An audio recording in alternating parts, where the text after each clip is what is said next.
Namasté tout le monde, merci d'être avec nous. On est en direct du centre Kyo en ce moment. Vous voyez, on a nos petites ombrelles de Bali là, avec Bouddha. Ben là, je remplace Bouddha, là. On peut pas être tous les deux sur l'écran avec vous. Alors, prenez le temps de vous connecter tout le monde. J'espère encore une fois que Internet va être clément avec nous. On est à Sainte-Lucie des Laurentides. Alors, on ne sait jamais où les ondes vont arrêter ou vont peut-être des fois être un peu plus difficiles. Fait que si je fige, ben figez. C'est fou. Rentrez à l'intérieur, restez là, continuez à pratiquer. Et habituellement, tout se passe très bien là. Donc, on est en direct dans la retraite de Tantra Suprême. Coucou Napoléon, allô Laure, coucou Saïd, qui est aussi juste ici. Hein? Allô Chantal, bon matin tout le monde, prenez le temps de vous connecter. Aujourd'hui, on regarde comment déjouer l'ego avec une belle sagesse bouddhiste tibétaine sur les 3 renoncements. 3 attaches à l'ego, 3 ancrages sur notre ego, qui finalement est comme un petit peu 3 racines de souffrance. Et on va regarder comment déjouer l'ego. On n'en fera pas un ennemi, parce qu'il n'y a rien de pire pour rendre quelqu'un plus puissant qu'en faire notre ennemi. On va se donner des outils juste pour le déjouer.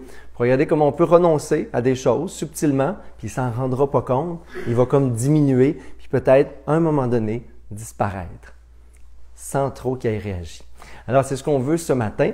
On va encore prendre allô, ma belle Madeleine, comment ça va ce matin? Prenez encore le temps de vous connecter, ceux qui sont là en direct, le temps de recevoir vos notifications, de vous installer avec nous. Allô, ma belle Marie-Christine, coucou Marcel. Si vous voulez, vous pouvez aussi partager là, pour avoir ça sur votre fil d'actualité puis le refaire toute la semaine, notre pratique ensemble. Bonjour Manon Hébert. Alors, l'ego. L'ego, on ne fera pas une grande exposition sur l'ego. Aujourd'hui, ce qu'on veut davantage, c'est essayer de le déjouer. Mais on pourrait dire simplement, dans la vue bouddhiste, que l'ego, c'est la cristallisation de l'identité sur le je, le moi ordinaire. Ce qui veut dire mon histoire, mon corps, ma personnalité, ce que je crois être finalement, la projection que les autres ont fait sur moi. L'ego, c'est la part de moi qui se réveille chaque matin avec cette idée d'être la personne la plus importante au monde, finalement. Et parce qu'il se saisit, il y a la saisie du soi qu'on appelle dans le bouddhisme, il se considère comme étant plus important que le reste. Et ça part, ça, d'une ignorance fondamentale du fait que je ne suis pas un avec les autres. Je ne suis pas en harmonie avec la planète, l'humanité, les êtres vivants qui m'entourent, etc. C'est comme si chacun, les 8 milliards d'êtres vivants, ou presque, d'êtres humains, et tous les êtres vivants se croyaient plus importants que l'ensemble. Ben, ce que ça amène, c'est une forme de souffrance, parce qu'effectivement, quand je suis tourné sur moi, je me coupe de mon capital de compassion, d'équanimité, de paix, d'harmonie, de pardon, et encore plus peut-être d'amour. Et ce que je cherche, c'est à être heureux. Mais plus je me centre sur moi, c'est drôle, le mécanisme étant presque inverse. On voit dans la vie, si on se centre uniquement sur nous-mêmes, si on se coupe du monde, bien on souffre même de cet isolement-là, de cette coupure finalement. Il n'y a rien de mieux dans une journée où tout commence mal. Vous avez sûrement déjà vécu ça vous aussi, là.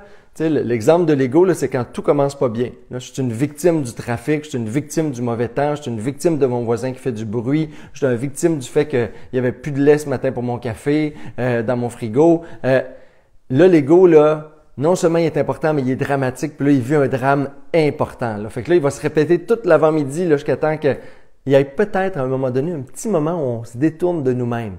Des fois, là, c'est rien. Là. Des fois, c'est un écureuil dans la fenêtre au bureau. Des fois, c'est une vieille dame âgée qui nous fait penser à notre grand-mère, qu'on a besoin de lui ouvrir la porte avant de prendre les transports en commun. Et cet acte-là, où quelqu'un nous envoie un petit mémé là, avec son bébé nouveau-né, là, puis on fait comme « Oh, c'est trop. Qu'est-ce qui arrive dans ce temps-là? Quand il y a une petite joie, une petite pof de joie, d'amour, de tendresse dans le cœur, ben, je me suis détourné de moi-même. Instantanément. On le sait, dans la vie de tous les jours, on fait toujours l'expérience. Dès que je tourne de moi-même, là, juste en ce moment, c'est le printemps. Ben, au centre Kyo, un peu. Mais je peux pas dire que je me tourne pour regarder les fleurs. Entre le banc de neige puis un épinette. Mais quand même, il y avait des petits canards sur le lac ce matin. Dès que je me tourne, puis je suis comme happé, captivé par la nature qui m'entoure, la beauté, quelque chose de divin, de sacré qui est juste ce qui est là autour de moi, je me décentre de mon ego. Et le fait de se décentrer instantanément, ça amène un apaisement. de ce qu'on appelle la tension égotique, égocentrique. Puis là, je sais que je vous dis ça, puis vous dites, oui, mais Martin, je suis important. Oui, vraiment. Tout de suite, vous pouvez rassurer votre ego. Tu es, toi personnellement, très important. Mais, comme on dit des fois, puis comme je me dis à moi-même, le cimetière est rempli de personnes indispensables. Alors, important, mais impermanent. Déjà là, on peut nuancer. L'ego, faut comme qu'il se familiarise doucement avec son éphémérité. C'est comme le fait qu'il est éphémère. Il est là, il est de passage. Fait il est important pour un petit moment. Déjà là, c'est moins confrontant que de dire « t'es pas important du tout ». On peut juste se rappeler le fait qu'on a un petit passage tout petit mignon. Puis qu'on est important pendant ce petit temps-là. Puis que notre importance, elle n'est pas prédominante sur les autres. Que c'est une pensée fausse, égocentrique, c'est-à-dire centrée sur moi. C'est comme je regarde quelque chose là, avec une loupe comme ça, puis là, je suis comme « hey, ça là, c'est la seule chose qui existe au monde. Moi. » Ben non. Sortez dans la rue, là, ouvrez le téléphone, je sais pas, ouvrez votre téléphone, la télévision, il y en a d'autres. Et on est tous importants égaux. On appelle ça déjà l'équanimité. Le fait que, on pourrait trouver aussi intéressant, aussi important le reste des êtres humains qui nous entourent. Pensez pas que ça, c'était une vue spirituelle, hein? Ben oui. Ça peut penser, c'est juste du gros bon sens aussi. Parce que finalement, c'est vrai, quand je me tourne, la nature, les animaux, l'harmonie, la société dans laquelle je vis, ma famille, ma communauté est tout aussi importante que moi-même. On peut peut-être pas dire plus au début, mais dire aussi importante. Fait que là, si je peux déjà me vivre en fonction d'une collectivité, d'une communauté, si je me vivais à travers les autres, à travers une communauté, à travers une humanité, si mes choix, mes décisions étaient faits en partie pour le bien-être, pas juste de moi-même, mais un petit peu des autres. C'est comme si j'essayais de mesurer un peu l'impact de mon action, mon comportement, mon attitude sur les autres, avec un état de compassion, avec un état qui dit, pour être heureux, il faudrait un peu que tout le monde soit heureux. Parce que tu sais, si je suis heureux toute seule, mettons que je suis centré sur moi-même, je suis la personne la plus importante du monde, je suis prêt à exploiter l'humanité, créer de l'inéquité dans les richesses du monde, créer de la violence entre les peuples qui vont être en famine parce que moi je détourne l'eau pour avoir cultivé des champs dans le désert du Nevada, exemple. Parce que ça me tente d'avoir des ananas, moi, en plein milieu de l'hiver au Québec, tu sais. Ça, parce que je suis centré sur moi, je vois pas l'impact que j'ai, j'y réfléchis même pas, j'en ai même pas conscience. Puis dans le quotidien, dans le trafic, là, c'est le premier arrivé, premier servi. Tu sais, si je peux couper le plus de monde possible, puis les autres, ils peuvent tout être en retard, mais pas moi, my God, que je vais sentir que j'ai bien commencé ma journée. C'est comme un problème qui devient collectif à un moment donné. Si tout le monde dans le trafic se laisse pas passer, si tout le monde essaie de couper les autres, si tout le monde s'enrage les uns, on va tous arriver ensemble, pas de bonne humeur à job. Tu sais, on va tous arriver un peu enragés, un peu frustrés, un peu, en tout cas, pas dans la paix et dans l'harmonie, on va dire. Faut qu'individuellement, à un moment donné, on fasse le choix que l'expérience humaine, elle a du sens parce qu'on la vit ensemble. Que le ensemble est aussi important que le je. Puis ça, 3 petits trucs, 3 petits renoncements. Pour déjouer l'ego, on va dire ce sur quoi l'ego s'attache le plus. Là. À quoi vous pensez? Mettons, je vous dis l'objet sur lequel l'ego s'identifie le plus. Pop quiz, là. C'est comme un Vox Pop TVA, là. Bon, il y en a qui pensent leur compte en banque, leur argent, leur bateau, si vous êtes chanceux, si vous avez tout ça, mais les autres, il y a tout quelque chose qu'on a sur lequel l'ego s'attache comme tout de suite. Le corps. Puis moi, je dirais pas juste le corps, le face. Ça ici, là. On focus beaucoup sur ce qu'on voit dans le miroir, finalement. Le reste, on peut le cacher puis le camoufler. Bon, si vous venez de vivre au Mexique avec moi, vous allez voir, on le camoufle pas beaucoup. Fait que maintenant, on se voit, puis on se rencontre dans notre corps. L'ego, c'est quoi? Ça veut pas dire juste d'aimer son corps puis d'aimer son visage, de dire, l'ego, c'est aussi de se critiquer. C'est donner une importance sur quelque chose qui en a pas. L'apparence. Puis des fois, c'est le corps. Puis là, je dis le corps, mais par extension, ça veut dire vos bijoux, vos maquillages, vos vêtements, etc. L'ego, il s'identifie à tout ça. Puis là, je vous dis pas que c'est pas important. En ce sens que, papa, c'est pas parce qu'on a un char que le char est pas important, n'est-ce pas? On peut prendre soin de la voiture. Le véhicule de mon expérience humaine, c'est mon corps. On se dit pas de le négliger, on dit juste c'est pas moi. Mon corps, c'est pas moi. De quoi j'ai l'air, c'est pas moi. C'est juste comme le véhicule dans lequel ma conscience, l'âme qui m'habite, fait l'expérience humaine. C'est pas qu'il n'existe pas. On n'est pas dans le nihilisme dans le bouddhisme. On dit juste moi n'est pas mon corps. Moi n'est pas mon apparence. Les gens vont se projeter sur les autres, des qualités, des défauts, des catégories sociales, toutes sortes de trucs sur l'apparence. Il faut absolument déjouer ce jeu-là. Parce que même si je vous le dis, puis ça fait du sens, parce que là, je le sais, je vois vos petits cœurs puis vos petits yé. On dit, ah oui, c'est vrai, je suis pas mon corps. Si on est dans un moment, on vient de prendre 10 livres, souvent, ou plus, on est heureux de l'entendre, cette sagesse-là. On fait comme, je suis tellement pas mon corps, my God, non, merci Martin, merci. Si on est dans la fleur de l'âge, là, où on investit beaucoup chez Nautilus les dernières années, dans un objectif de se sculpter un corps parfait, et là, l'été arrive, on est comme, my God, je l'ai atteint, puis tu n'es pas en train de me dire que c'est pas moi. C'est plus dur à gérer comme information, mais le fait est que pour tout le monde, c'est égal, c'est jamais nous.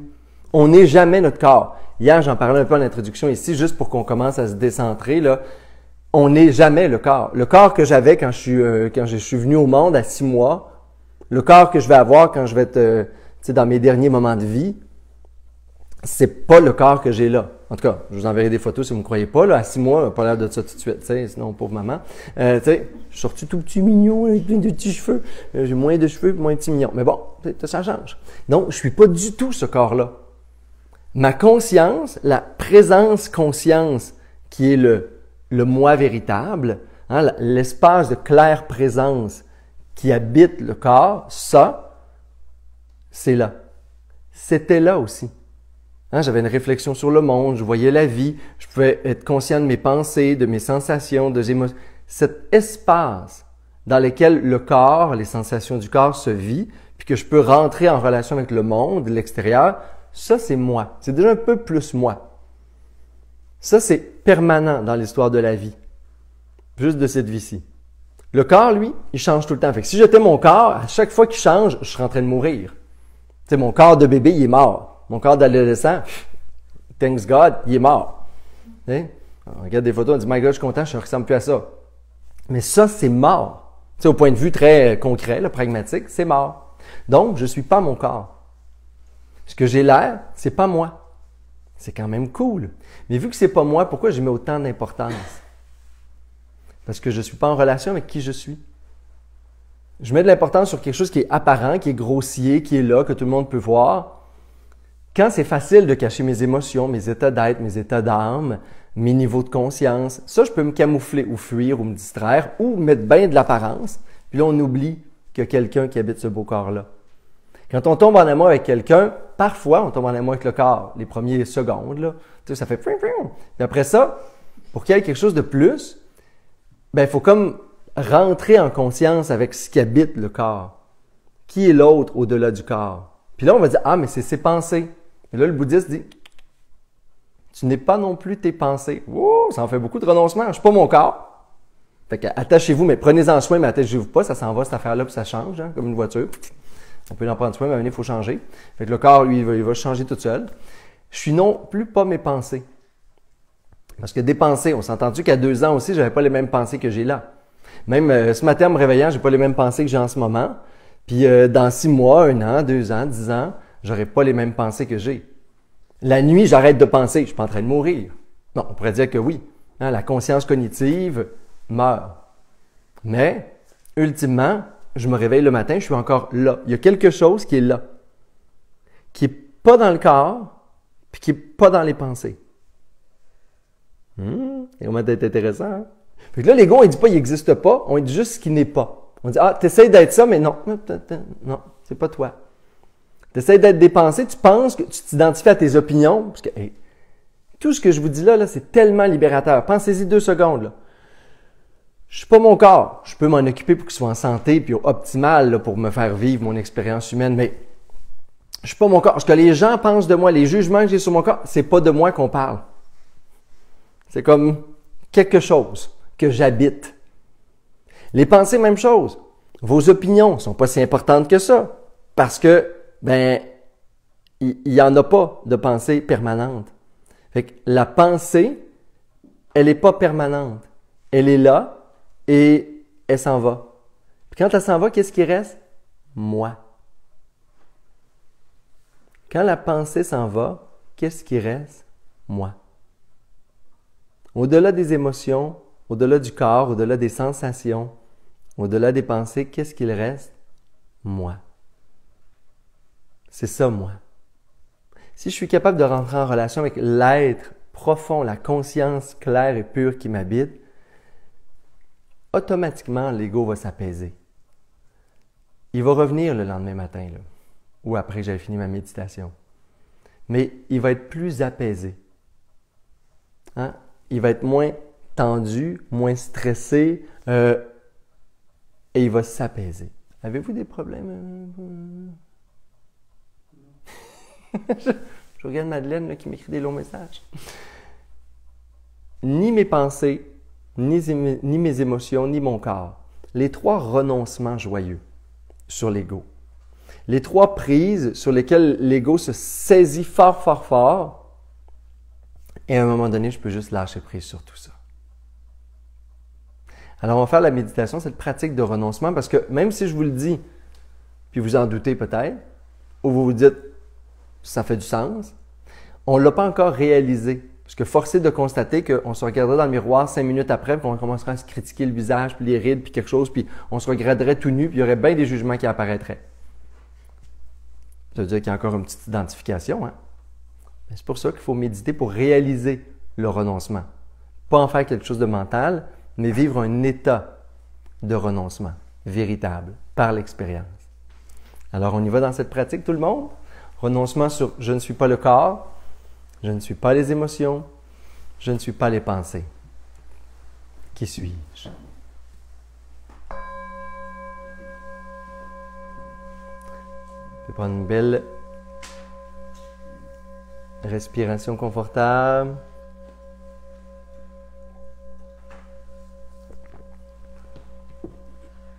Quelques respirations profondes.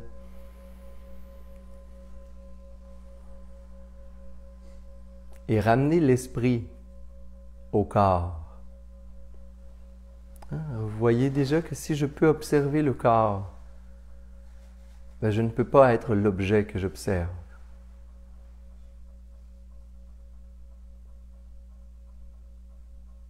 Juste dans cette première posture intérieure où j'observe le corps, je cesse d'être identifié au corps. Je suis ce qui observe,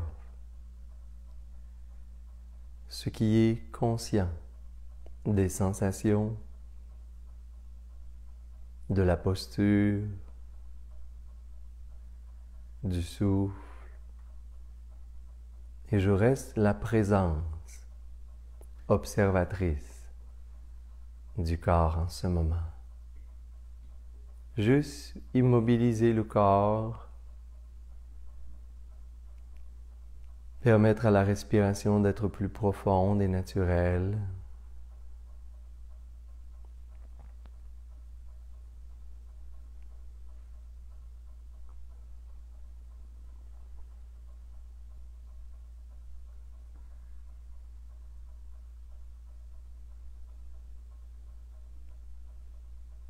Prendre conscience de la posture dans laquelle vous êtes, des jambes, des bras,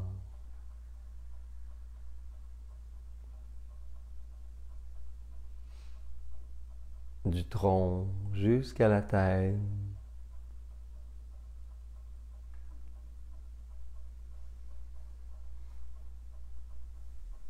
Essayez de faire l'expérience du corps. Comment ça se sent en ce moment dans le corps?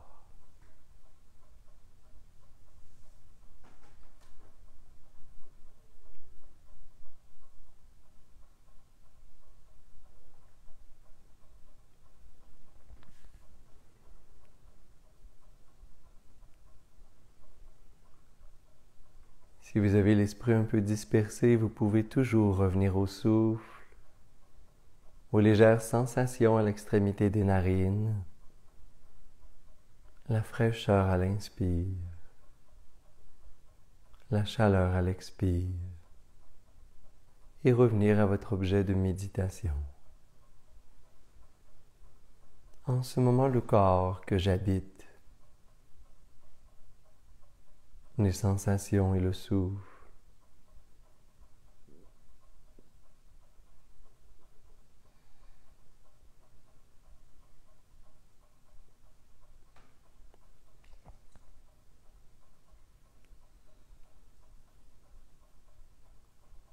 regardant mon corps aujourd'hui, en ce moment, je me rappelle que ce corps n'a pas toujours été semblable. Quand je suis venu au monde, ce corps était tout petit.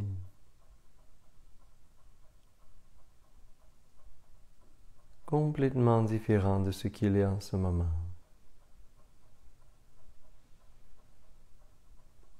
Tout mon être s'est transformé à travers les âges, l'enfance,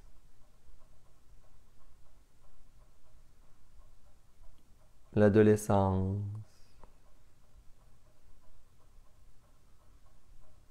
le début de l'âge adulte jusqu'à aujourd'hui.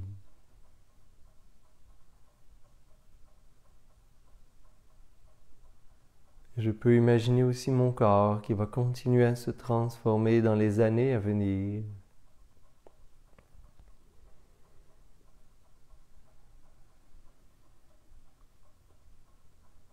Jusqu'à la vieillesse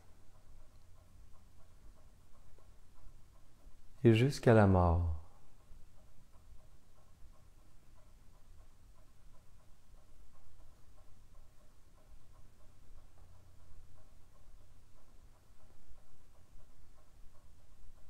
Étant donné que le corps se transforme continuellement,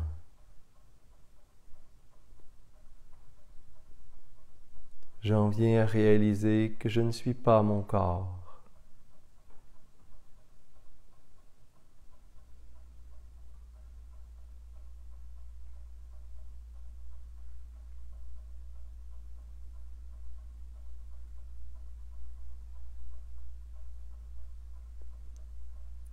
Car malgré tous ces changements,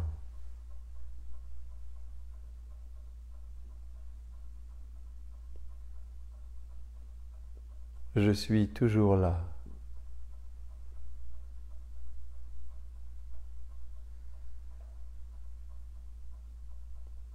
Je suis la conscience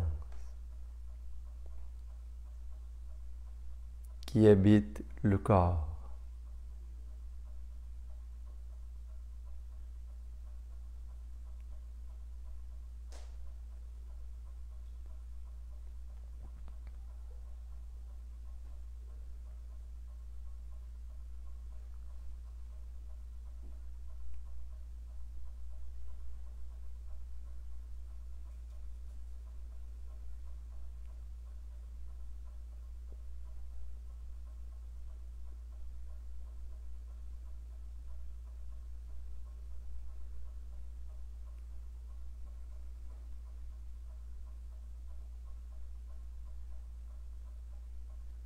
Et ce corps également est habité de différentes sensations et énergies. Et à travers lui, je fais l'expérience des émotions qui aussi fluctuent, se transforment, meurent, renaissent.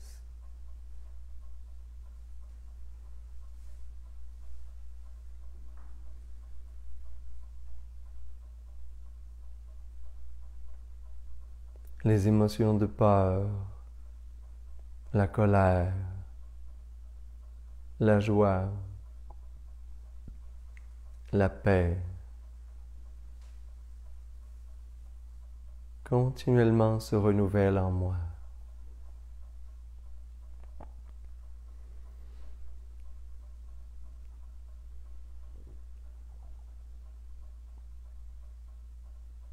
Et dans ce tourbillon d'émotions, d'énergie, je suis toujours là.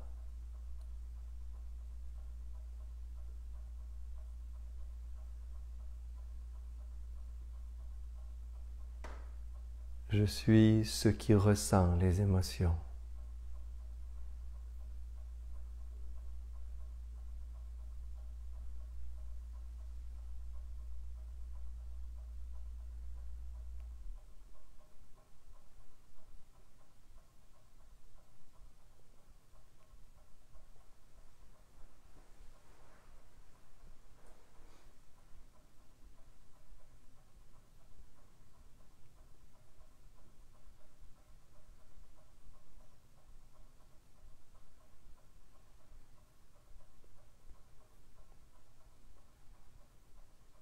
Et de la même façon,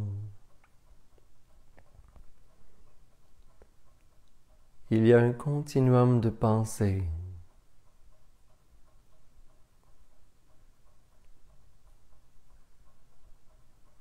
qui se renouvelle constamment dans mon esprit.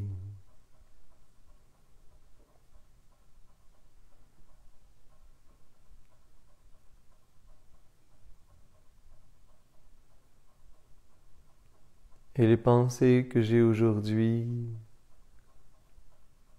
sont probablement très différentes des pensées que j'avais lorsque j'avais 5 ou 6 ans.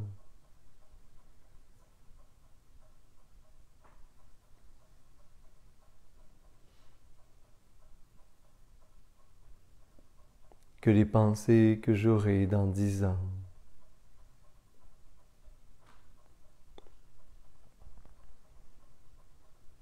Les pensées changent, se renouvellent.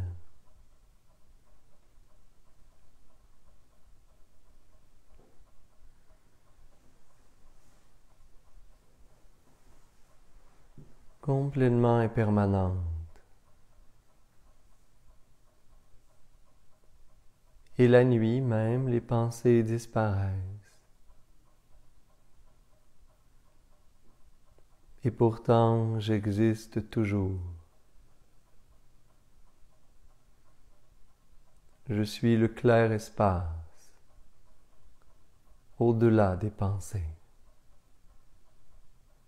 Je ne suis pas mes pensées.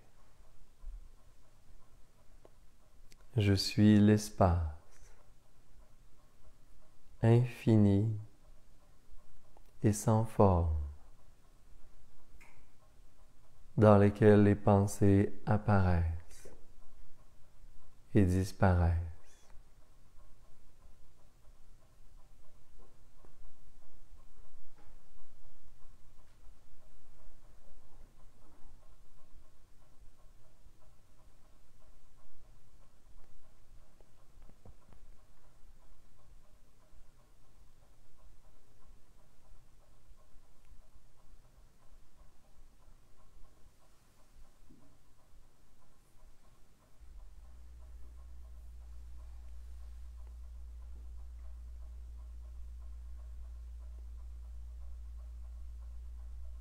Et je pratique les 3 renoncements joyeux.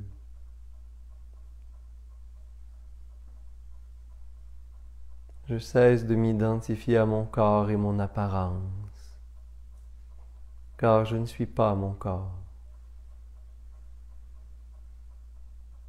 Je suis la conscience qui habite le corps.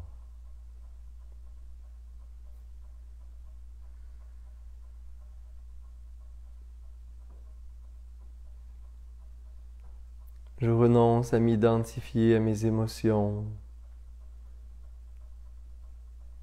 car je ne suis pas mes émotions.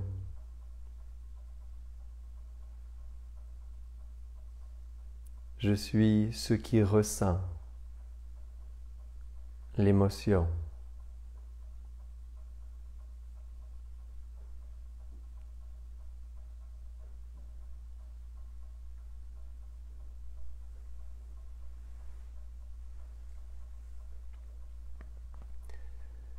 Et je refuse de m'identifier à mes pensées et d'être gouverné par elles, car je ne suis pas mes opinions,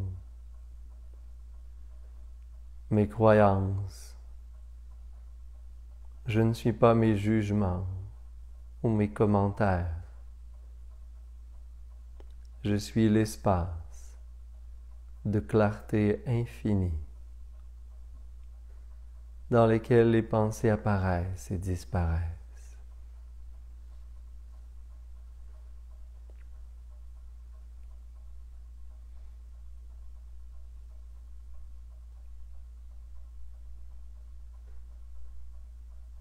Je suis ce qui est, au-delà des transformations du corps, des émotions et des pensées.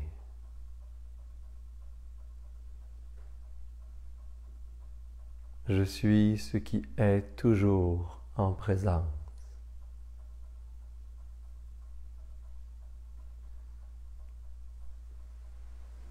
Je suis la claire présence dans le monde.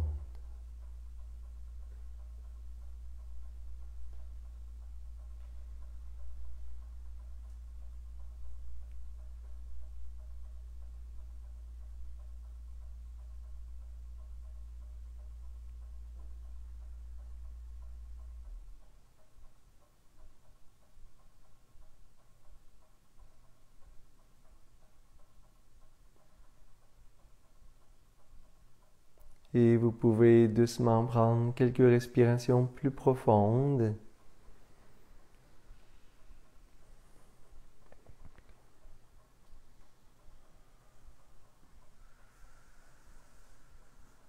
Relâchez votre attention.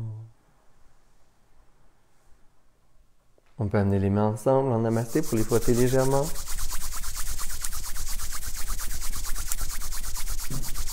Amenez les pouces au cœur. Prendre une belle grande inspiration par les narines. Et expirez, bouge.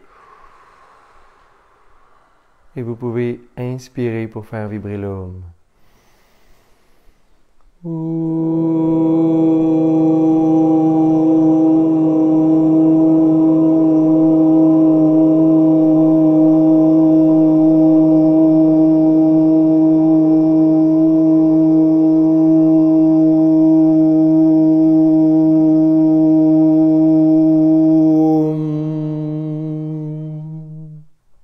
Namasté.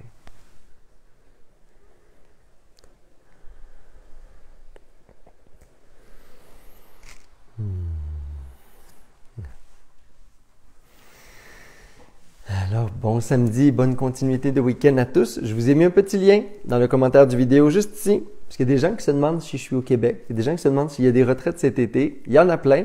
Deux tiers sont complètes, mais il y en a une qui s'en vient, qui est un processus extraordinaire de libération. Il reste 4 places pour cette retraite-là. Ça s'appelle Renaissance. C'est probablement le processus dans lequel j'inviterai tout le monde qui sont en transformation, croisée de chemin intérieur, remise en question, confusion existentielle. Renaissance, c'est apprendre à vivre, mourir tous les jours. C'est un processus de rituel, cérémonie, tente de sudation, respiration rebirth, avec des méditations, avec des moments de sagesse, de réintégration, mais c'est vraiment un processus puissant sur 5 jours qu'on va vivre ici dans les Laurentides, à Kio. Alors, je vous ai mis le petit lien pour ceux que dans ces mots-là, il y a quelque chose qui vous interpelle. Il nous reste juste quelques places. Alors, si vous faites partie de ceux-là avec qui ça pourrait répondre à un besoin, eh bien, c'est là, ça s'en vient. Première semaine d'août, je crois. En tout cas, regardez, il y a un petit lien. Vous pouvez cliquer. Sur ça, on est là tous les samedis à 10h. Namasté!